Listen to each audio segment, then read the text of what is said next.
علی کی خواہش اور ماں کی نصیحت۔ سرسبز وادی کے کنارے بسنے والا علی ایک ننھا سا بچہ تھا جو اپنی ماں کے ساتھ ایک چھوٹے سے گھر میں رہتا تھا۔ علی کو فطرت سے بے پناہ محبت تھی، خاص طور پر پرندوں کے ساتھ اس کا ایک انوکھا رشتہ تھا۔ ہر صبح وہ اپنی کھڑکی کے پاس بیٹھ کر مختلف پرندوں کو دانہ ڈالتا اور ان کی میٹھی بولیاں سنتا۔ ایک دن اس کا دوست حسن اسے ملنے آیا اور ایک حیرت انگیز بات بتائی۔ علی بھائی، میں نے گہرے جنگل میں ایک ایسا پرندہ دیکھا ہے جس کے پر 7 رنگوں کے ہیں، اور جب وہ گاتا ہے تو پورا جنگل جھومنے لگتا ہے۔ علی کے دل میں ایک شدید خواہش جاگی۔ اس نے اپنی ماں کے پاس جا کر کہا، امی جان، میں اس رنگین پرندے کو ڈھونڈنے جنگل جا رہا ہوں۔ ماں نے گھبرا کر کہا، بیٹا، جنگل میں خطرات ہوتے ہیں، کچھوے، سانپ، جنگلی جانور، تم اکیلے کیسے جاؤ گے؟ لیکن علی نے اصرار کیا، امی میں بہت احتیاط کروں گا۔ علی نے اپنی تھیلی میں کچھ سوکھے میوے، روٹی کا ٹکڑا اور پانی کی بوتل رکھی۔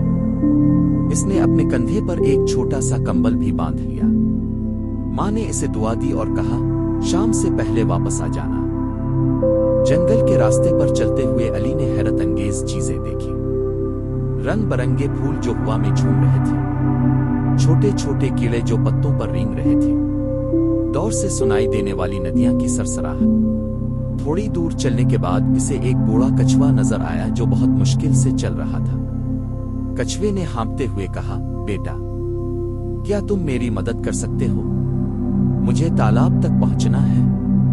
علی نے جلدی سے جواب دیا، معاف کیجیے دادا جان، مجھے ایک خاص پرندے کو ڈھونڈنا ہے، میں آپ کے ساتھ آہستہ آہستہ نہیں چل سکتا۔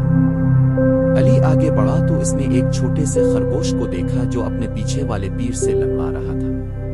خرگوش نے درد بھری آواز میں کہا، او دوست، کیا تم میری مدد کر سکتے ہو؟ میرا پیر کانٹے سے زخمی ہو گیا ہے۔ علی نے سوچا کہ اگر وہ رکے گا تو رنگین پرندہ ملنے سے رہ جائے گا۔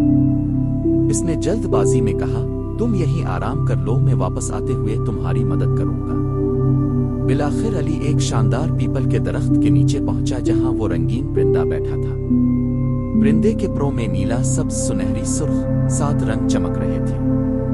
علی خوشی سے چلایا، آخر تم مل ہی گئے، تم دنیا کا سب سے خوبصورت پرندہ ہو، چلو میرے ساتھ گھر چلو۔ پرندے نے گہری نگاہ سے علی کو دیکھا اور کہا، علی، تم نے بوڑھے کچھوے اور زخمی خرگوش کی مدد کیوں نہیں کی؟ کیا تمہیں معلوم نہیں کہ اصل خوبصورتی دل کی ہوتی ہے؟ علی کو اپنی غلطی کا احساس ہوا۔ وہ فوراً واپس دوڑا۔ پہلے اس نے خرگوش کے زخم پر اپنے ہاتھ کے رومال سے پٹی باندھی، پھر وہ بوڑھے کچھوے کے پاس گیا اور اسے تالاب تک اٹھا کر لے گیا۔ جب وہ دوبارہ رنگین پرندے کے پاس پہنچا تو پرندہ مسکرا رہا تھا، اب تم سچے دل والے ہو، اس لیے میں تمہارا دوست بننے کو تیار ہوں۔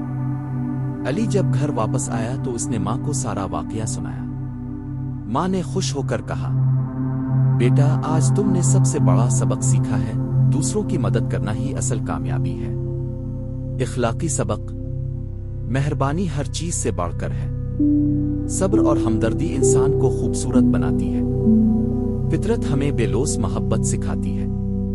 رنگین پرندہ اب روز علی کے گھر آتا اور سب کو خوشی سے گانا سناتا۔ علی نے ہمیشہ کے لیے یہ اصول اپنا لیا کہ وہ کبھی۔ اگر آپ کو یہ کہانی پسند آئی ہو تو لائک کرنا نہ بھولیے گا، اپنے دوستوں کے ساتھ شیئر کریں اور ہمارے چینل کو ضرور سبسکرائب کریں تاکہ آپ کو مزید ایسی ہی خوبصورت سبق آموز کہانیاں وقت پر ملتی رہیں۔ اللہ حافظ۔